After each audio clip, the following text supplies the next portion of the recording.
Well, hello, mate. How you doing? Hello. Hello. I am enjoying my day. Iron Man. Today was day one of vacation, so I'll be Oh, off love till the that. 29th. So I'm in a good mood here. And now it's funny. We're going to continue on. Now it's saying issues streaming to Facebook. Maybe an issue on Facebook's end. That's okay. We're going to just keep plowing along. And who cares? Shame on you, Facebook. But how are you doing? I'm doing well. Looking forward to tomorrow. Looking forward to, getting down there and enjoying the big weekend and the big events and, watching people not be able to dunk me in a tank during my hour. And I look forward to meeting some of our older subscribers, some of our new subscribers, taking part in this wonderful opportunity to watch community get together. It's gonna be beautiful. Yeah, it's going to be a great time. I'm anticipating what normally happens is the event hours are 10 to 3. So what normally happens is around 9:15, 9:20, you start seeing this herd of line forming early, and we usually let them in. So it's possible around 9:30, 9:40, you'll start seeing people come up and stuff. And so the hiccup is we do have our first person. His name is Jordan. He's a youth. He's going to be, he's one of my favorite people in the children's ministry, but he'll be our first person in. And so trying to keep it to like 50-minute increments because that's still a long time to be dunked and all that stuff. So he'll be in and we will, start getting people subscribed one by one as they come to the table and kind of get to introduce. I'm going to try to work on something tomorrow where I can have a TV there and see if we can somehow stream like some old episodes and stuff. See what I can figure out. But we will have the GoPro, we'll have our phones, so we'll be able to record the talent after they perform, and then just sit down with each of them for a few minutes here and there, that sort of stuff. So I'll be, we're doing sound check tomorrow evening, so I'll kind of let them each know tomorrow, kind of surprise, you're going to be on podcast. I love that. There. And it's gonna be great. Now, the person that was supposed to do the second hour has to actually, something came up where he's not available, so might move people around. I'd rather have no coverage the last hour and have the first 4 hours have somebody in there. So we'll play it by ear, but I'm sure it'll all work out. Again, I'll be at the venue tomorrow from 9 in the morning till 9 at night. That's like my big day.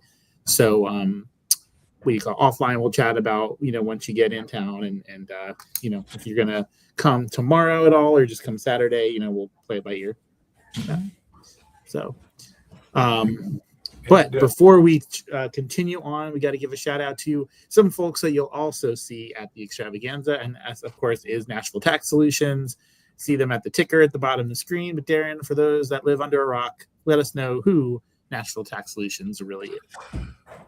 If you're dealing with tax issues and maybe you're behind on filings or you got hit with a lien, especially during the holiday season, it really could stress you out. And, let me tell you about Nashville Tax Solutions. These folks know their stuff and they actually care about helping you fix it. I've heard from people in Palm Bay and Fort Pierce, and they've said Chris Bennett and his team turned a financial nightmare into peace of mind.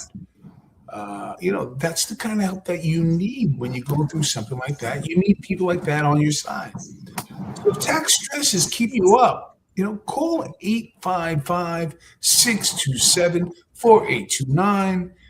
Visit NashvilleTaxSolutions.com or right now, email info@NashvilleTaxSolutions.com. Nashville Tax Solutions, real people getting real results. Thank you. And Burger Man is joining us. The Bears. Yes, of course. Got to say the Bears. The Bears. What an interesting ride 2025 has been for the Chicago Bears. They're 10-4 this season in a division that, unfortunately the Vikings have been eliminated, which is ironically after their big win against the Cowboys. But so it is going to be a 3-team race, and the Lions have a lot to do just to get in.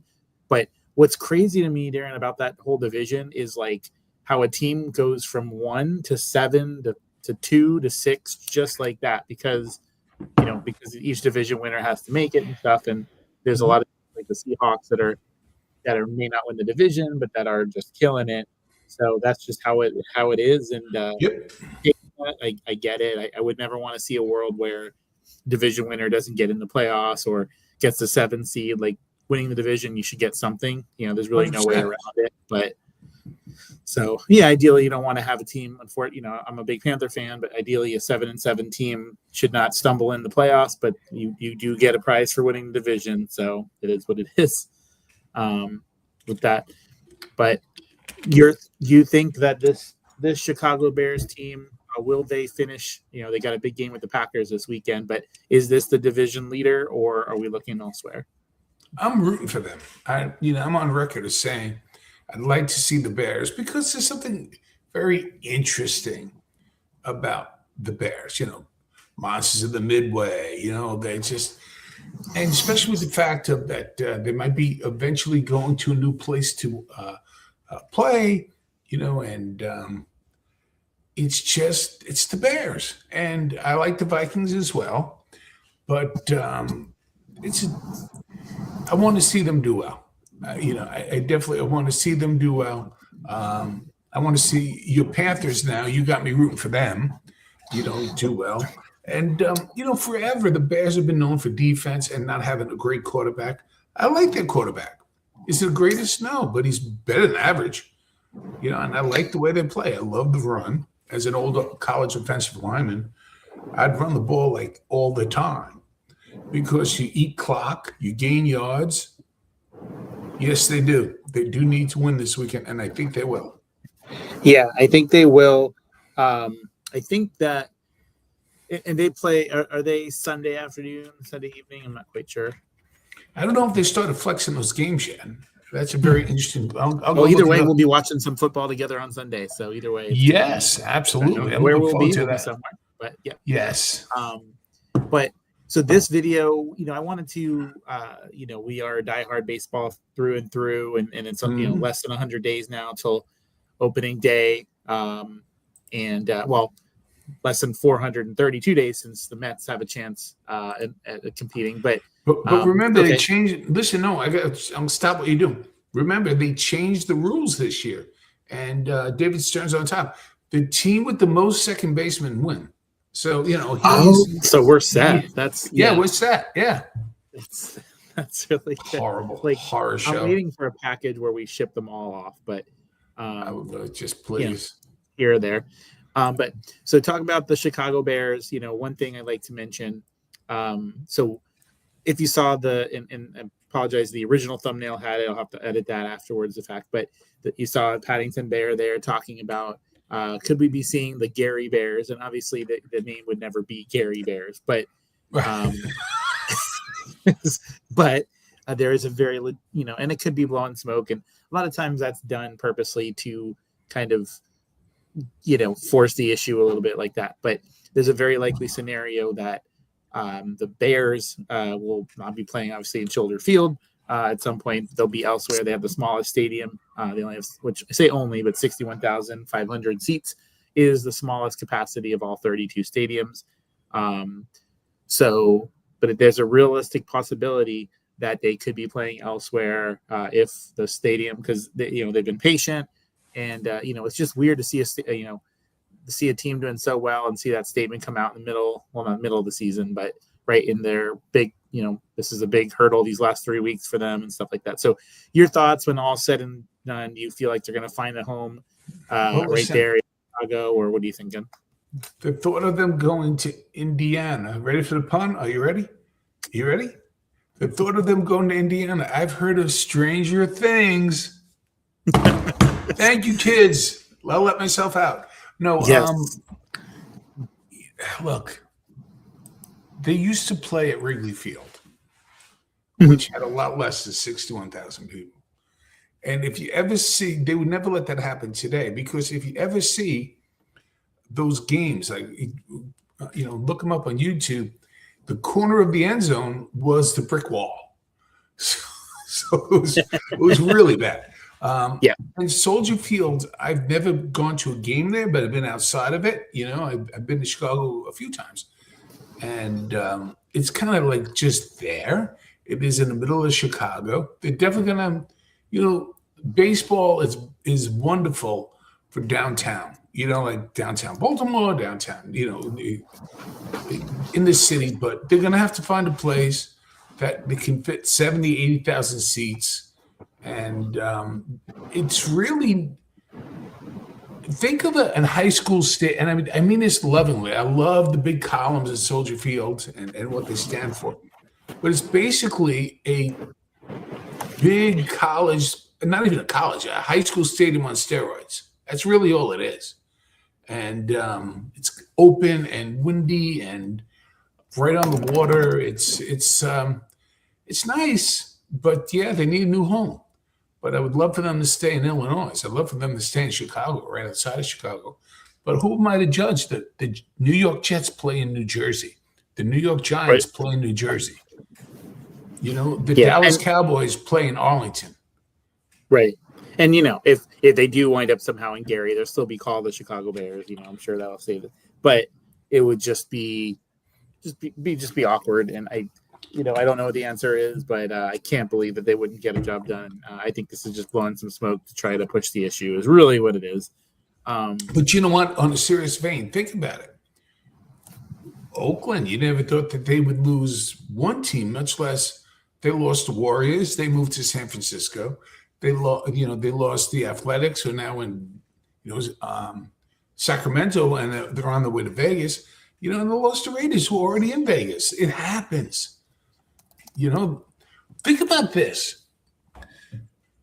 The Brooklyn Dodgers and the New York Giants left in the same year. Could you believe that New York allowed that to happen? I could see this happen in Chicago. Could you imagine the social media world that is 2025 if something like that were to happen today? Unbelievable. The internet would just stop working. No, 100%. And at least, like you mentioned, if they did move to Gary or someplace like that, they'd still be called the Chicago Bears. So they'd keep that name. Yes, it would still be. Now, let me ask you this. Have you been to Soldier Field? I've been to it, not in it, to be fair. Okay. But I've been literally, there it is, right next to me. So here's the question. So you get an opportunity next year to go see an NFL game in Soldier Field, and someone hands you $12 and you are allowed to. So basically you're getting a Chicago hot dog or you're getting a Chicago style pizza. That's all you got for, and you're at the stadium. What are you spending your $12 or $36 on, depending on what the rise of inflation? Okay. I'm at the game. Yeah. You're at the game. Chicago dog every day. Now, if I'm at a restaurant, Chicago deep dish. Yes. So yeah, at the there's game. just something about a dog at the game. We mentioned that before. The pizza at the stadium, if what I'm looking for is not there, it's a nice alternative. But there's never going to be a comfortable enough seat to enjoy a pizza at a game.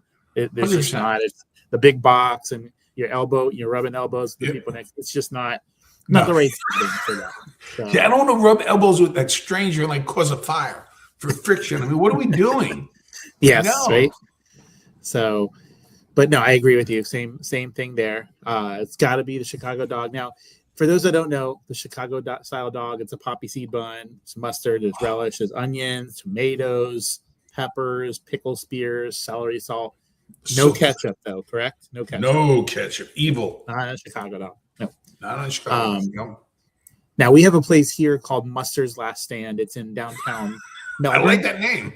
Yes, and they are the hot dog connoisseur of the area. If they have the garlic fries, all that good stuff, but they have the variety in hot dogs. It's the place to go if you're really wanting a good hot dog.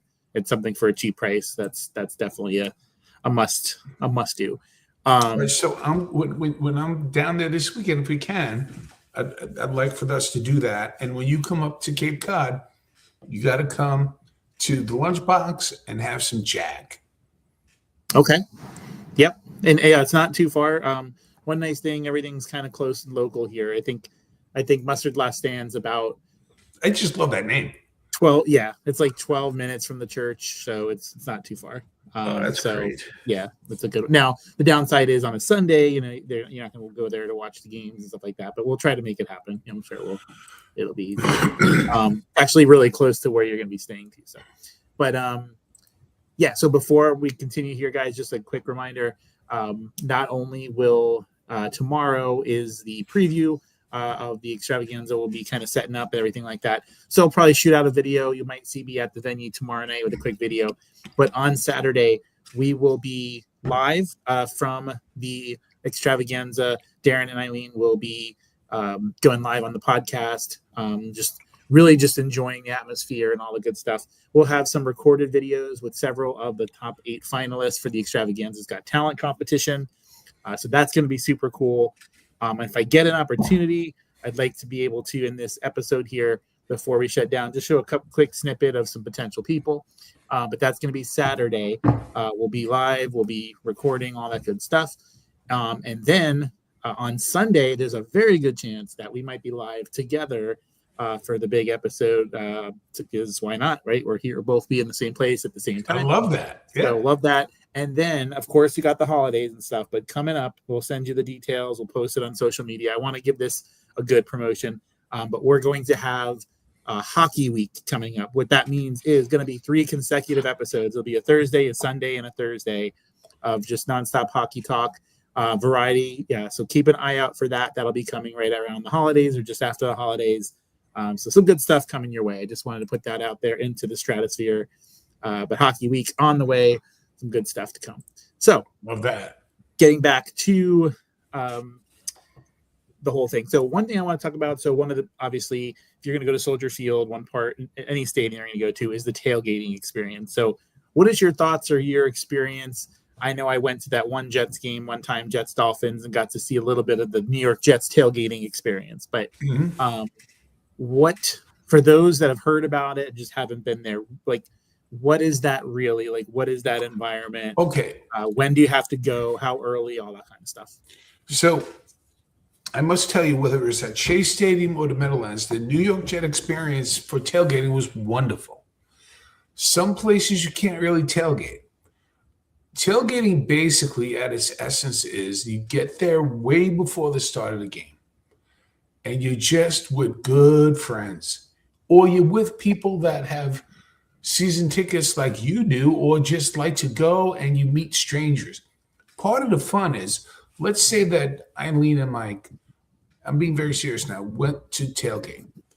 So even though it's just the two of them, they bring enough food, and there's something very, very Christian about this. They bring enough food for passersby, and somebody comes by, you start a conversation, you share a Chicago dog, or you share a sandwich, or whatever it is. You bring enough for more, not just for you guys. And it's just very, very, no shredded carrots. Very much, yes. No, why not, right? No, listen. So, like, it's so interesting. I was wondering when they tell the story. Now you triggered me to do so. So we used to get there so early. We'd so for a 1:00 game, the Jets usually had the 1:00 game, which we liked because it was a 2.5 to 3.5 hour ride home with no traffic. So we would get there about, I don't know, there is Pennington Bear. So we'd get there about 8:15, 8:30. And I had the Red Devil Grill, right? And one of the people that we tailgate with owned an Italian restaurant. So he'd bring all the food that wasn't served from the night before. So we would have breakfast. So literally, Mike would be making the eggs. Somebody else would be putting out the orange juice or whatever. And it's very, very casual. So you have that. And then you have lunch at like, I don't know, 11:45 to 12:30, 1:45, and then you walk in right before kickoff. And it's just, you throw the football around. I love that. Yeah. Yeah. And then what happens is a lot of times now, especially when it got cold, is after the game, you had a post-game meal. So again, there you are. You set it back up and you have some hot dogs, or you have, like, we would make stew or soup. And it was just nice. So while people are leaving, you're in no rush. And so that's what it was like. I don't mean to keep talking, but that's what it was like. No, I think it's going to be a different experience where you go. I mean, you're going to have some of the same stuff. Yeah. Whether if you're in Miami versus New York, it's going to be a little bit different. The weather has something to do with it. The tailgating experience, I imagine, for a game with game time 92-degree temperature, it's going to be different than a tailgating for a game in 32 degrees, 18 degrees, that sort of thing. But have you been to? Obviously, you've been to several Jets games. Have you gone to see a Giants game where the Jets weren't playing? Yeah. Okay. Absolutely. Yep. So I went on a Monday night football Giant game. It was great. And again, very similar. Again, like you said it perfectly. The food might be a little different, but the basics are the same. Get there early and just have a good time, and just you're gonna see some freaks, and you're gonna see some freaks, and in the best way. Some people, they wear certain things, and then some people, they this one guy used to bring a shopping cart, right, and barbecue out of a shopping cart, and it just with the hot coals, and you're like, what are you doing? And like, he just had a great old time, and like, you don't judge. It's just so wonderful. And you got people who sometimes are belligerent, and then I think I told you this one time. So the Jets are playing the Giants one time at the Meadowlands. And this might be my favorite tailgating story that has nothing to do with tailgating. So Okay. I was having such a good time.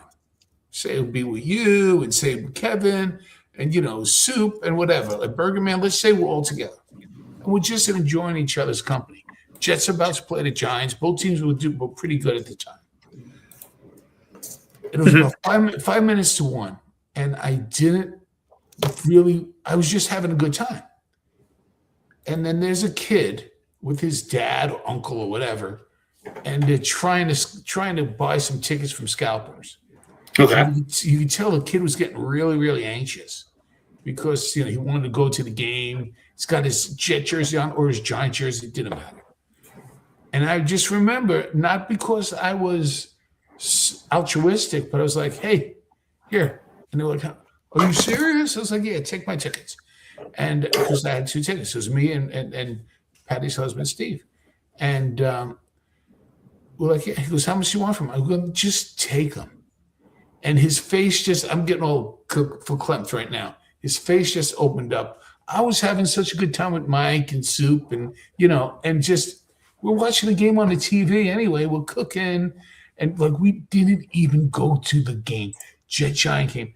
At the game, we didn't even go in. Why? Because we had a great time. That's what tailgating's about. That's great. Yeah. I'm seeing Kevin's post there. Carrots are gross. Mike and I had a teacher in elementary school that ate too many carrots and had an orange tinge to her skin. So there was a time, and Kevin, if you're watching it, there was a time we had, this has absolutely nothing to do with the Chicago Bears, but that's okay. But I don't remember this, but in high school, there was a class we had to take. I think it was ecology. And I believe I think it was you, Kevin, not me, but I believe the teacher, I forget her name, but she was just complete airhead, just couldn't, just completely just oblivious to what was going on. And I'm pretty confident that, Kevin, you turned in a math assignment and got a full grade for that in ecology or geology, one of the ologies classes. But I'll never forget that. Yes, Terry Zanone. There you go. But yeah, you turned in a math assignment to see what would happen, and you got like a check plus or an A or something like that. And it wasn't even correct. Just I could see like history or something, but like math has equations and stuff, and it was just passed for. Oh, there you go, you're good to go. So that really gave me confidence to know that I could slow it down a little bit in that class. But I don't know why that memory just hit me, but it just did. So no, yes. Listen, I get it. Yep. And Kev and I have been any big free agent signing or less than stellar free agent signing of the Mets, or every former Yankee that the Mets go after. We exchange messages about that. Definitely enjoy they're starting to dwindle. The top-notch free agents are definitely starting to dwindle, but there are some still there. Most of them, though, are the aging free agents that may or may not even get on a team and that sort of thing. But definitely enjoy when some breaking news hits and all that kind of stuff. So, but with so one thing I wanted to mention with the Chicago Bears too. So they have these historic. They're called Doric columns. Yeah, the columns. Yes. Yeah, Beautiful. and it's a great. It's something they say if you're going to get to the stadium early, make sure you do and take photos. And Oh yeah. Can you explain what those, if you know, what those are for those that may not know? Because I know they have something to do. I know they have something to do with war veterans and wars in general, but I don't know specifically. And shame on me for not knowing. I just know that we hold them in high reverence, and that they are an homage to the soldiers. Thus, the name Soldier Field. Soldier Field, yeah, because it was renamed. I think it was in the 60s. It was permanently renamed to Soldier Field, right, or something like that. Yep. Yeah, and what's ironic is me and you are Met fans. In 1969, the Bears had their worst. When the Mets won a championship, the Bears had their worst season of all time. I think they were 1-15 that year, and everything fell apart and stuff like that. So, with two of the greatest players of all time were on my team, Gale Sayers and Dick Butkus, but they had nobody else. Yep. And one thing, if you talk about, most prolific Chicago Bears, of course, there was some seasons where Walter Payton himself had not only more touchdowns than some of the quarterbacks in the league, but I think he actually threw for some more touchdowns than some of the other. Oh, he had a great arm. Yeah, he had a great arm. Yeah, and Sweetness was one of my favorite players growing up, and I love that he got to win the Super Bowl. I understand he was upset about not getting the ball. And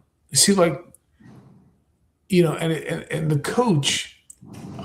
He says that it never even occurred to him, or else he would have thought about it, would have given him the ball.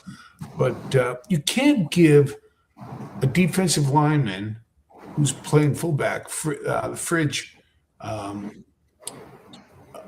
ball, to run 1 yard to get a touchdown and not give it to Walter Payton. I felt bad for the guy, and I really felt bad for him when he got sick, because there was some horrible, vicious rumors about him, and he just had a bad liver, and people were saying horrible, horrible things about him, he was such fun to watch. Now here's a scenario. He was fun to watch. I think he was the MVP in '77. I think it was. Now here's a question, and tying into the baseball world, what would happen if somehow the worlds intertwined and Dick Butkus was a pitching coach in Tampa Bay Rays in 2025 when pitcher is at 67 pitches and he's like, I'm done for the day, go to the bullpen, I'm shot, in terms of what would happen? Well, Dick Butkus would be either quitting on that day or arrested because he would throat punch somebody. Yep. He would probably throat punch. I think throat punch is the safe bet there. I do too. I don't get it. I mean, and just a quick shout out. I just got the message from Dash that the shirts are ready. So we will have our 5 or 6. I think it's 5 around the ballpark. New shirts, hot off the press tomorrow. Will be ready for Saturday. So super cool. So I just wanted to give him a shout out for making that happen under the wire with getting the barcode and all that kind of stuff. So can't wait to see what those shirts look like. I'll meet you tomorrow sometime. Definitely looking forward to that. So I said around 10 a.m. So awesome. So shout out to you if you are watching. Yes, Kev. So one of my favorite players was William the Tank, William the Fridge Perry. Yep. Being a wrestling fan as well, of course, we know he was a big part of one of the early WrestleManias as well, the Battle Royal. Of course, you can't synonymous with the Chicago Bears for sure. Of course, Mike Ditka was he was one for revolutionizing the position of tight end. Yeah, oh, yeah. He looked like a bear. He Yes, literally physically looked like a bear. Yeah. What about one name that in the 2000 stuff, but Brian Urlacher was very good. Felt like he was around forever, but so good linebacker. Bless you. But thank you. But another Hall of Famer, Defensive Player of the Year, synonymous with them as well. Of course, Devin Hester. I mean, he was the best return man probably in NFL history, I would venture to say. He changed the game. Yeah. I mean, at some point, you just had to stop kicking the ball to him. You had just, Thank you. What are you doing? Let's see what happens. Let's throw a meatball to Shohei Ohtani and see what happens. Yeah. And he says, and because of the SNL sketches, I always associate Chris Farley with the Bears. Think about it. Bears are one of those. The Bears. Crossed into pop culture. Yeah. And if I'm not mistaken, obviously, but I feel the Bears not only were one of the original team, but didn't the original owner of the Bears, he kind of helped create the NFL as a whole, right? George Papahalis. Yep. Yes, he did. Yeah.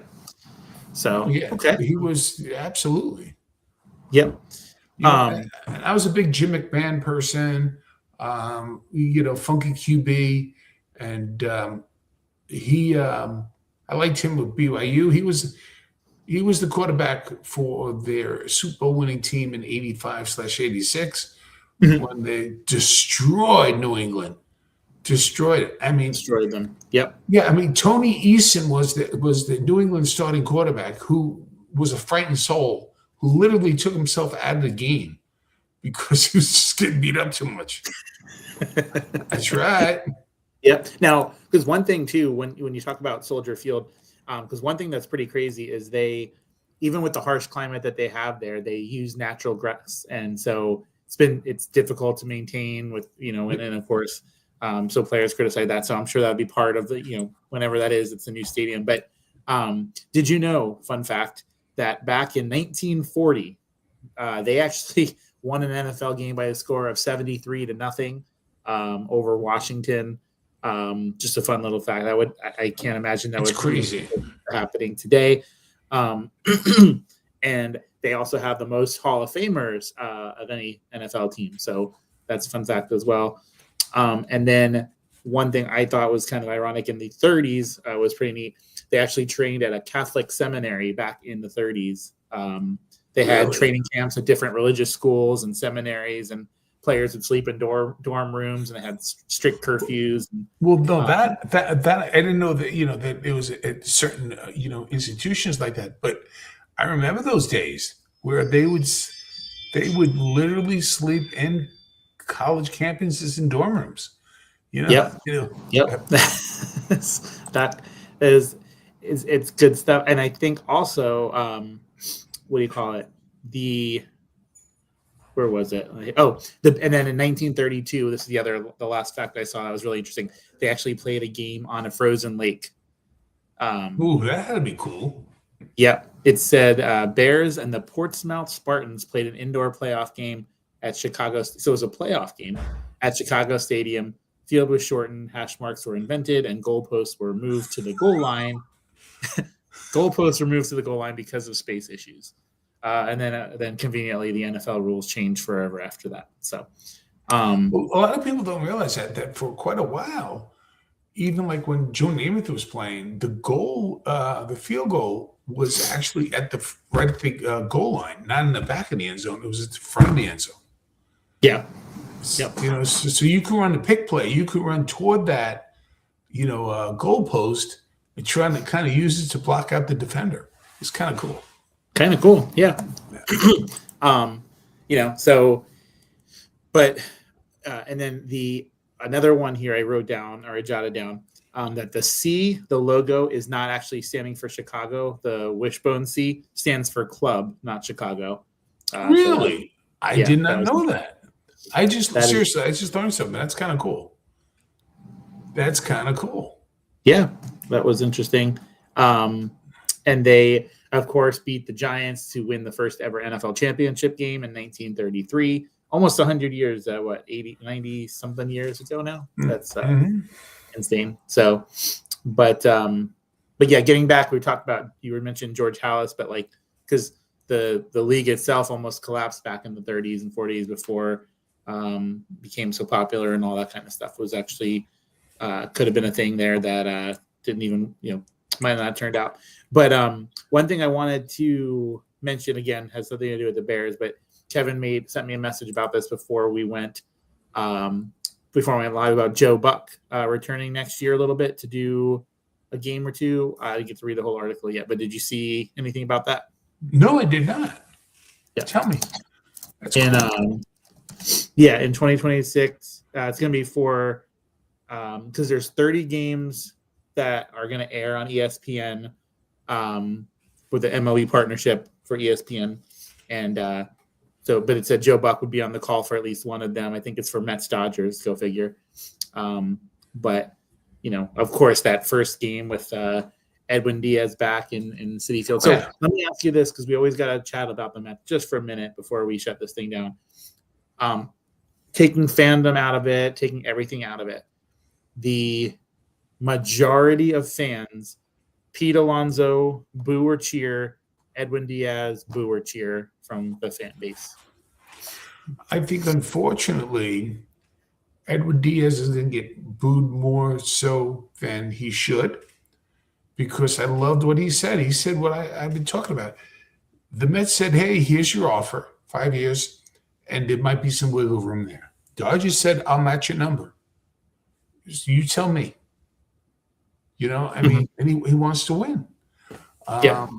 Pete Alonso is going to get a standing ovation because he was a Met of the highest order. I mean, if you forget about the age right now, but let me ask you this. Best Met reliever of all time, Edwin Diaz? Or is it John Franco? Is it Tug McGraw? I mean, do you see what I'm saying? So there are some people there. But undoubtedly, the best home run hitting first baseman the Mets ever had, I said home run hitting, not defensive, was Pete Alonso. I think, one thing too, that people, like there's something to be said about players staying with the same team for their entire career and all that. So there's probably some frustration there. Of course, he's a homegrown talent and all that kind of stuff. And what he did his first year was incredible.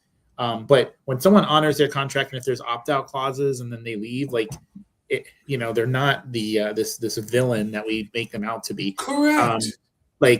Although yes, it would be really cool to see Diaz back and Alonso back. The bottom line is, like, they're grown men; they can make these decisions. And if they feel like, shouldn't every player? And I'm saying this as a Mets fan, but shouldn't every player say, I want to have myself the best chance to win? And is it by saying, yes, I want to be on the Dodgers, is that taking the easy way out? Like, don't you still have to play 162 games? Like, we've seen great teams on paper before, and it doesn't always work out. So taking the fandom out of it, taking the woe is me, I want them on my team, because I do, woe is me, I want them on my team.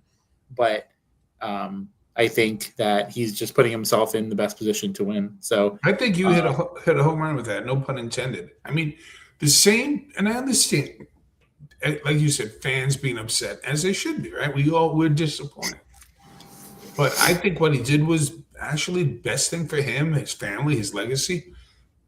And I think it's best, quite frankly, for the Mets, in the way that this is who we have now. We see who's running this team. They let a guy like Edwin Diaz walk.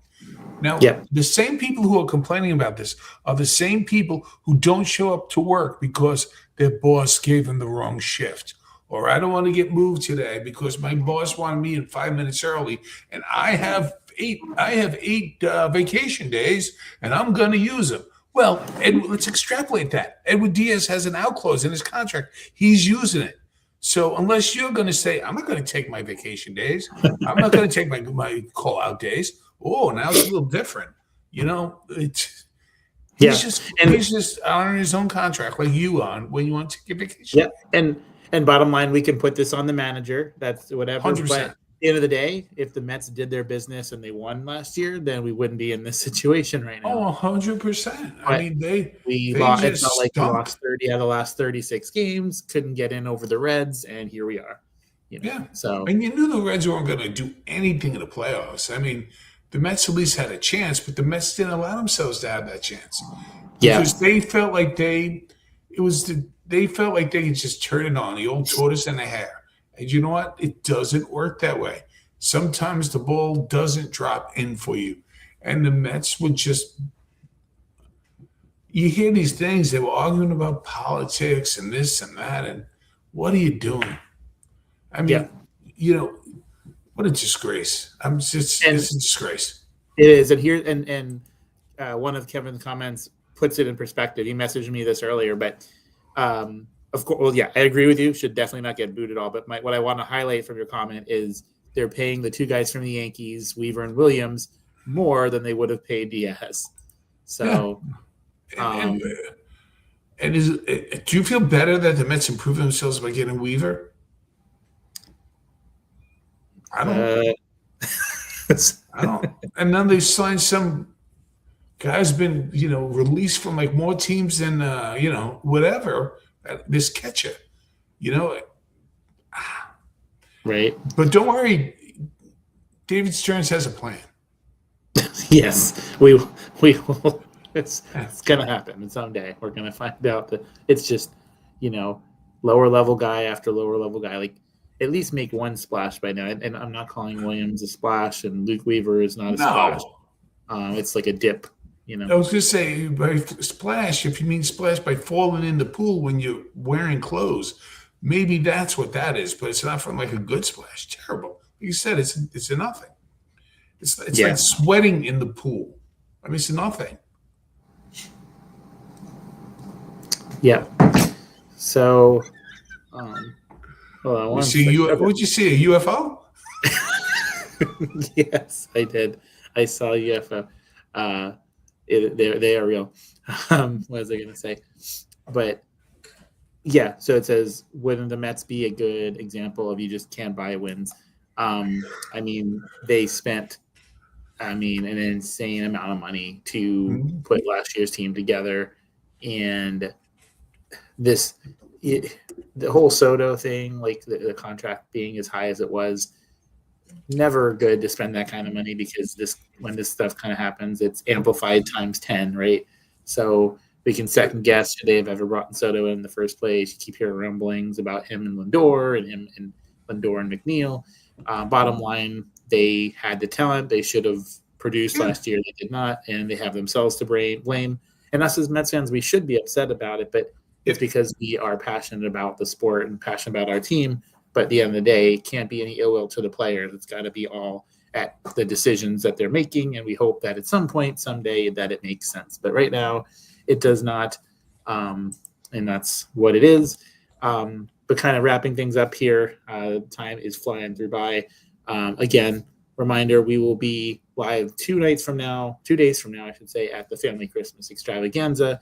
Next time you see us live, rare, but on a Saturday, and we'll be together in the same place at the same time, not virtually here online. So that's super exciting. So keep an eye out for that. But just as we wrap up this episode, talked a little bit about a lot of things, but Chicago Bears, I definitely will be rooting for them in terms of Me too. Some of the other teams. I'd like to see them go at least to the NFC Championship game if at all possible. Hopefully it's against the Panthers, but who knows if that's a legit thing that could happen. But we shall see. But hopefully they find a way, keep the Bears in Chicago, not just called Chicago Bears, but keep them in Chicago. There's got to be a way. So, Darren, as always, it was a pleasure. Thank you, Kevin. Thank you for everyone that jumped on tonight. Yes. And until Saturday, we will see you around the ballpark. Bye, guys.